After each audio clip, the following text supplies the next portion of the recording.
आइए, अब आज हम लोग द्वंद्वस गति की चर्चा करेंगे। कुछ द्वंद्वस गतियां होती हैं जो दोनों उंगलियों के बीच में आती हैं। कुछ ही होती हैं और थोड़ा सा उनकी भी जानकारी आपको होनी चाहिए विशेष रूप से। द्वंद्वस गति में पहली जो द्वंद्वस गति आती है, द्वंद्वस मतलब दो उंगलियों को मिला करके, जबकि अब तक आपने जो कुछ भी देखा वो एक उंगली पर देखा। या तो वात पर देखा आपने, या तो पित्त पर देखा, या तो कफ पर देखा। दोनों उंगलियों दो उंगलियों पर भी कुछ ऐसी आती हैं गतियां जो दोनों उंगलियों को मिलाकर आती हैं, जिसमें एक द्वंद्वस गति है, उसको बोलते हैं मयूर गति। मयूर जो द्वंद्वस गति है वो पित्त और कफ इन दोनों के बीच में आती है। कैसे आती है? ये आपकी कफ की है और ये पित्त की है। आपने इन दोनों को ऐसे लगाया, आपको कुछ ऐसा महसूस हो रहा है कि आपके कफ वाली उंगली से कुछ ऐसा उठ रहा है और वो मिडिल फिंगर की तरफ आ रहा है।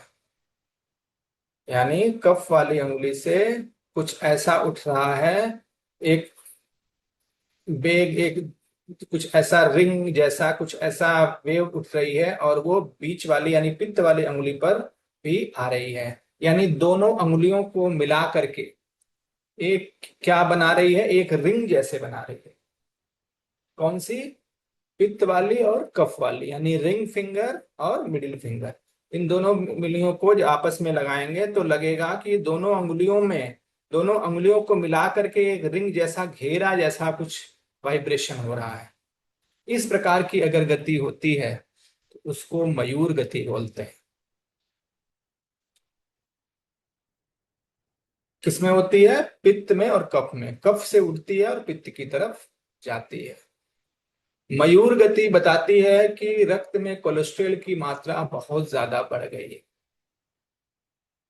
मयूर गति बताती है कि रक्त में कोलेस्ट्रॉल की मात्रा बहुत ही ज्यादा बढ़ गई है, या तो फैटी लिवर हो गया है। यानी फैटी लिवर ही बढ़ना, कोलेस्ट्रॉल बढ़ना ही होता है। तो फैटी लिवर, कोलेस्ट्रॉल का बढ़ना, यह मयूर गति बताती है। यानी किसी के शरीर में कोलेस्ट्रॉल बहुत ज्यादा बढ़ गया होगा तो आपको उनमें मयूर गति देखने को मिलेगी। ठीक है। अब एक और नाड़ी होती है, उसको बोलते हैं पर्वत गति, गिरजा गति। गिरजा गति भी बोलते हैं, मतलब पर्वत, गिरजा गति या पर्वत गति बोलते हैं। उसमें क्या होता है? आपको वात पर और कफ पर कुछ भी महसूस नहीं होगा, केवल पित्त पर महसूस होगा। और वो भी कैसा महसूस होगा? एक सुई की नोक जैसी पित्त वाली उंगली पर आपको स्पाइक मिलेगी। सुई की नोक जैसे, जैसे पर्वत होता है ना, पर्वत नुकीला ऊपर होता है, तो ऐसे ही पर्वत की नुकीले की तरफ पित्त की उंगली पर आपको स्पाइक मिलेगी। बिल्कुल नुकीला स्पाइक मिलेगा पित्त की उंगली पर, और कफ पर और वात पर कोई भी स्पाइक नहीं मिलेगी। अगर ऐसी स्थिति है तो उसको बोलते हैं पर्वत गति।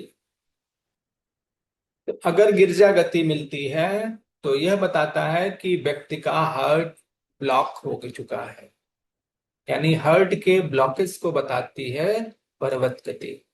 यानी अगर किसी व्यक्ति के वात में और कफ में कुछ स्पाइक महसूस नहीं हो रही है, केवल पित्त में एक सुई की नोक जैसी स्पाइक महसूस हो रही है, तो यह बताएगी कि व्यक्ति का हार्ट ब्लॉक हो गया है, और इसे बोलते हैं पर्वत गति। इसमें ऐसे मालूम कैसे करेंगे हार्ट की ब्लॉकेज ज्यादा या कम है? हार्ट ब्लॉक ज्यादा हो गया जितना ज्यादा ब्लॉकेज होगा उतना ही ज्यादा नुकीला स्पाइक लगेगा। जितना ज्यादा ब्लॉकेज होगा, पित्त की उंगली पर नुकीलापन बढ़ जाएगा, उतना ही तेज नुकीला जैसा महसूस होगा। तीसरी एक नाड़ी होती है, उसको बोलते हैं सन्निपात। सन्निपात की नाड़ी बड़ी पॉपुलर है, सन्निपात की नाड़ी देखने का। सन्निपातज नाड़ी वो क्या होती है? तीनों उंगलियों पर दिखती है। संधिपात।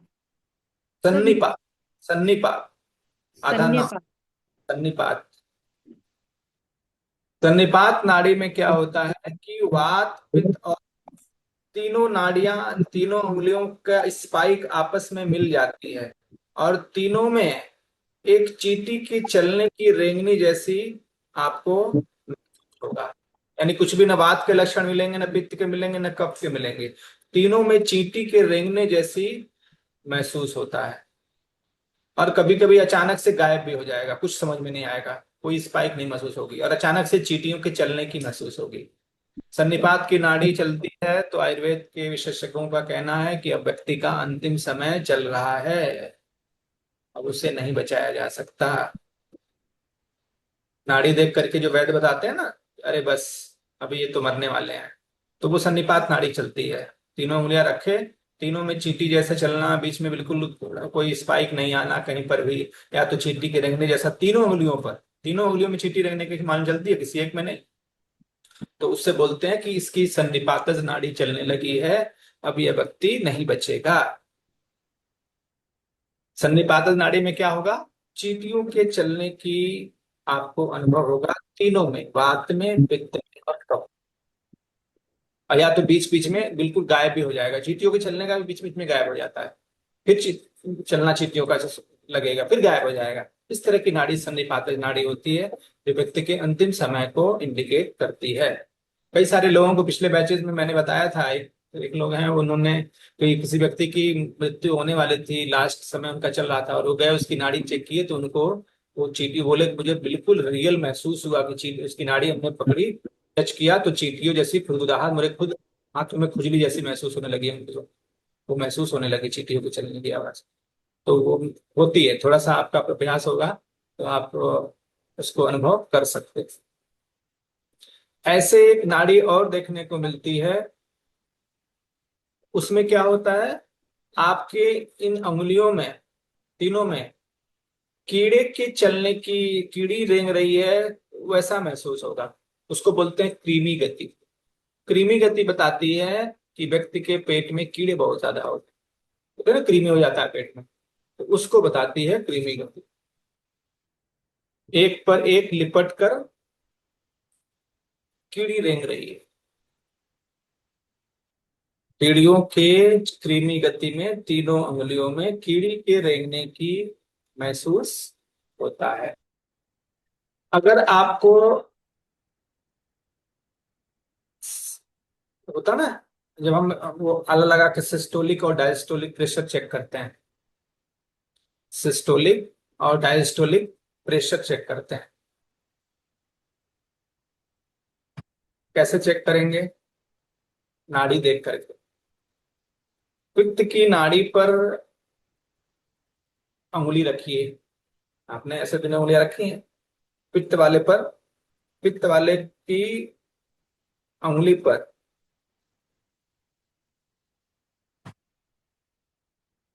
जो स्पाइक आ रही है उसको गिनते जाइए। वो आपका डायस्टोलिक, सिस्टोलिक प्रेशर होगा।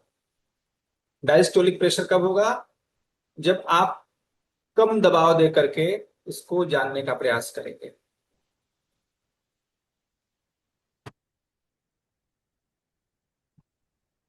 आपने पित्त की नाड़ी पर दबाव बिल्कुल कम दिया, तो जो प्रेशर, जो आपकी प्रेशर आएगा, जो काउंटिंग आएगी, वो आएगी डायस्टोलिक प्रेशर। वही आपने अंदर की तरफ दबाव दे दिया, कफ, कफ की उंगली, बगल वाली कफ वाली है, इसको और अंदर की तरफ दबा दिया, उसके बाद पित्त का जो प्रेशर है वो चेक किया, यानी उसका काउंटिंग किया, तो वो आती है आपकी सिस्टोलिक प्रेशर।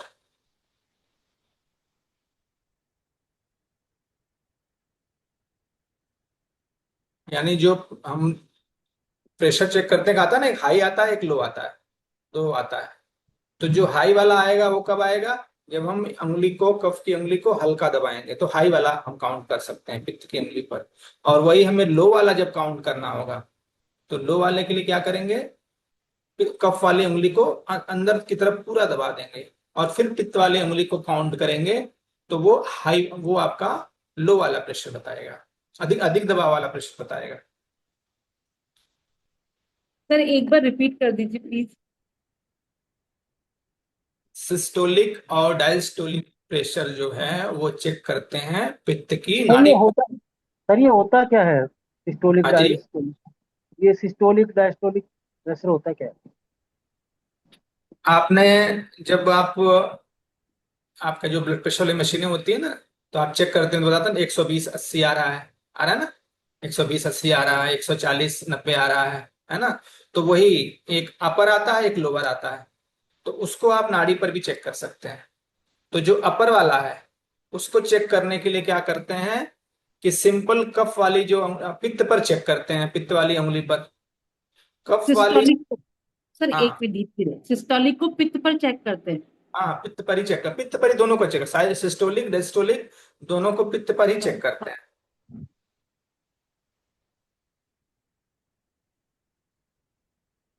सिस्टोलिक प्रेशर में पित्त की उंगली दबानी है। हाँ, पित्त की उंगली दबानी नहीं है, पित्त वाली उंगली पर काउंटिंग करनी है।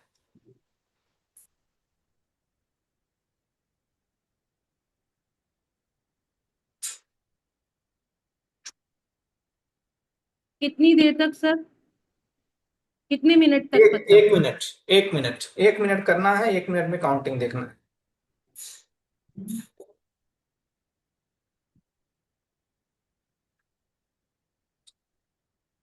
और डायस्टोलिक में कफ को, डायस्टोलिक में भी 1 मिनट में उसको भी चेक करना है। उसको कैसे चेक करेंगे? कफ वाली को दबाकर? हाँ, पहले जब पित्त वाले को ऐसे ही रखना है। अब पित्त वाले पर हम काउंटिंग करेंगे, पहले तो सामान्य काउंटिंग करेंगे, कफ वाली उंगली को बिला बिल्कुल हल्का सा, बहुत हल्का सा दबाव दे करके। तो आपका वो आ जाएगा सिस्टोलिक, यानी अपर वाला 120 जैसे आता है। और वही डायस्टोलिक यानी लोअर वाला जब आना आएगा तो उसमें क्या करेंगे कि कफ वाली उंगली को पूरा प्रेशर से नीचे की तरफ दबा देंगे, है ना। हम्म। और उसके बाद जब उसकी काउंटिंग करेंगे पित्त पित्त की उंगली पर, तो अब जो प्रेशर आएगा वो डायस्टोलिक आएगा।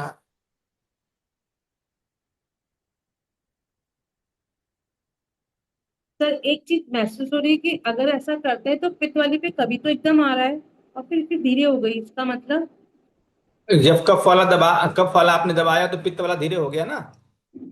हाँ।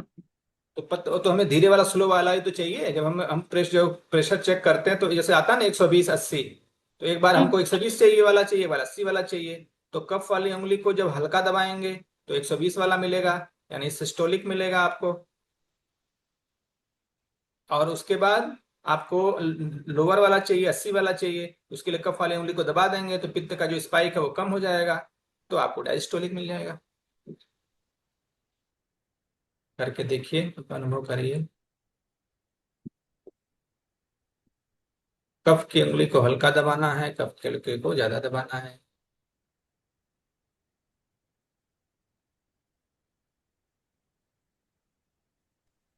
हाथ की पोजीशन सर ऐसे रखनी है, इसमें हाथ की पोजीशन सीधी या लेटा कर हाथ को? हाथ की पोजीशन आप कैसे भी रखिए, अंगूठे के जड़ के नीचे पहली वाली उंगली आनी चाहिए, और जड़ से एक उंगली छोड़ करके वो पहली आनी चाहिए, फिर मिडिल फिंगर और फिर रिंग फिंगर लास्ट में आना चाहिए। हाँ, उंगलियों को सर रखना ऐसे ही है। कफवाली को दबा के किया तो ज्यादा महसूस हुआ है, और उसको थोड़ा ढीला करके किया है तो कम महसूस हुआ है। अच्छा, हाँ। तो फिर आपका वो भी वही जान लीजिए कि फिर अगर कफ वाली को दबा करके आपको ज्यादा ज्यादा महसूस हो रहा है तो वो आपका सिस्टोलिक है, और छोड़ करके होता है तो डायस्टोलिक है। मतलब आपको कफ वाले को ही अप और डाउन करके चेक करना है। जिसमें ज्यादा आ रहा है वो आपका ऊपर वाला होगा, जिसमें कम आ रहा है उसमें नीचे वाला होगा। ठीक है, ये आपके अपने अनुभव पर डिपेंड करेगा। कम दबाव में आपका लो वाला आ जाएगा, हाँ कम दबाव में ऐसा भी आता है, कम दबाव में आपका लो वाला आ जाएगा, और ज्यादा दबाव पड़ेगा तो हाई वाला आ जाएगा। ठीक है, कम कम इसको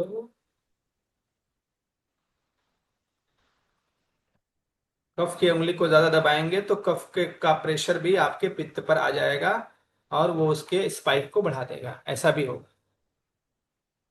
यानी आपको दो तरह का चाहिए, आपको कफ की उंगली को ही प्रेशर कम और ज्यादा करके लेना है। ज्यादा कर आपने प्रेशर किया, आपकी काउंटिंग हाई आई, कम किया आपकी कम आई, तो उस आधार पर ऊपर और नीचे सिस्टोलिक और डायस्टोलिक को हम डिफाइन कर लेते हैं। सिस्टोलिक बोलते हैं उसको जो हाई वाला है, जो हाई वाला है उसको सिस्टोलिक बोलते हैं, और जो लो वाला है उसको डायस्टोलिक बोलते हैं। सिस्टोलिक यानी SYSTOLIC सिस्टोलिक, और डिस्टोलिक डायस्टोलिक में DY लग जाता है। तो DY लग गया मतलब वो लोअर वाला है, और नहीं तो सिस्टोलिक प्रेशर। सर मेरे तो ना बीच वाला दबाने पर, मतलब पित्त वाली दबाने पर ऐसा जो थोड़ी सा रिंग मतलब उधर जा रहा है वो, वात पे जा रही है, हल्का सा ऐसा लग रहा है वात की तरफ उंगली जा रही है। पर आपको मैनेज पित्त कर पर, लिया। आपको कोई बात नहीं जा रहा हो, लेकिन आपको पित्त पर काउंट करना है, तो पित्त वाले कोई पर। परेशानी, कोई बीमारी तो कोई नहीं है? परेशानी नहीं, नहीं नहीं कुछ नहीं, आपको पित्त वाले पर काउंट करना है कि पित्त वाले पर कितनी काउंटिंग हमारी आ रही, काउंटिंग चेक करनी है पित्त वाले पे ही, और प्रेशर देना है कफ वाले को, हल्का प्रेशर ज्यादा प्रेशर। सर बहुत अच्छे से समझ में आ गया। चलिए थैंक धन्यवाद। यू।